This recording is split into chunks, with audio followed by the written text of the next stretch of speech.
Mami. Karibu. Shati. Amakuru meza. Amakuru ni meza. Imisiri myinshi. Félicitations. Félicitations iki? Kakugira ikitazi. Icyambere nuko najenza nyamakado yawe hamwe n'umwana twibarutse.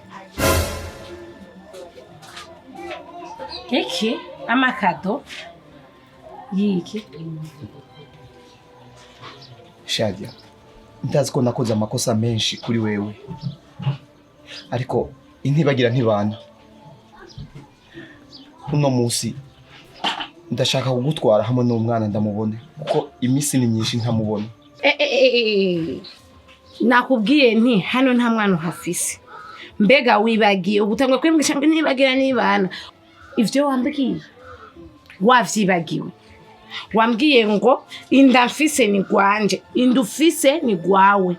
Mare mu musarani. Wavyibagiye. Rero je naratwaye mu musarani.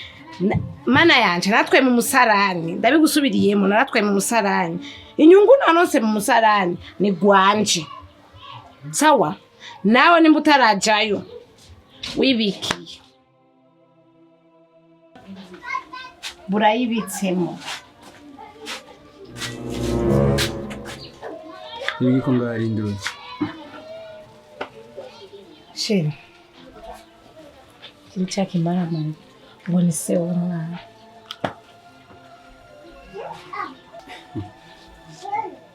Baju. We ni biki? Shadi umwana. Ubu rero ageze kumenya umwana? Urageze kumenya umwana? Shadi, dufise umwana mwiza. Naco gituma ntoreka kutamumenya kuko ndi umuvyeyi. Mami.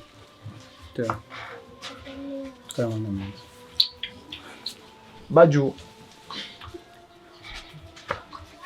Ndakubwira ikintu. Hari abantu benshi bagira amahirwe mu buzima ntibayamenye. Hari abantu benshi baca mu buzima bafise kuburonka ibintu ariko ntibabimenye kuburonka. Uyu mwana ni gwawe. Ni gwanje. Ibyabaye hagati yawe n'umwabyaranye sinshaka kubigaruka go cyane. Ariko nshaka kukubwira ikintu kimwe. Nshaka kukubwira ikintu kimwe.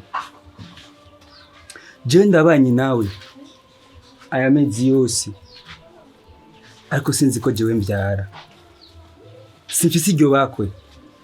Ntabyo ndamenya gushika kuri no mwanya. Ariko wowe wabimenye imbere yanje. Ucuri hakana icakuvuyemo. Cyane. Kandi n'umutima wanje urabimbwira yuko uyu mwana azokurondera. Kuko ngo amaraso araremereye gusumba amazi. Byo ndabizi. Ariko ntuzusubire kandi kumurondera. Kuko guhera mu butungane barazi ko umwana ari gwanje. Ariko wewe ugende wiyigisha kuri ico kintu wakoze. Sinzi ko bitawe neza.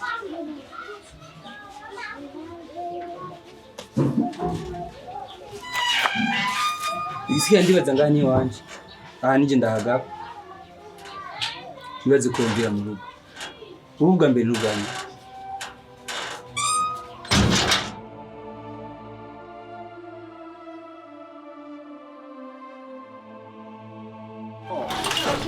Hi. Hello. So, abafanzi bacu, shalom. Hanyuma nagoma ndababwira yuko ntwibagira kugira subscribe kuri YouTube yacu na Facebook, mugira like, hama mukagira comment. Turabandanya kubahereza utuntu dushasha na 20. Ndakunda ishubuja.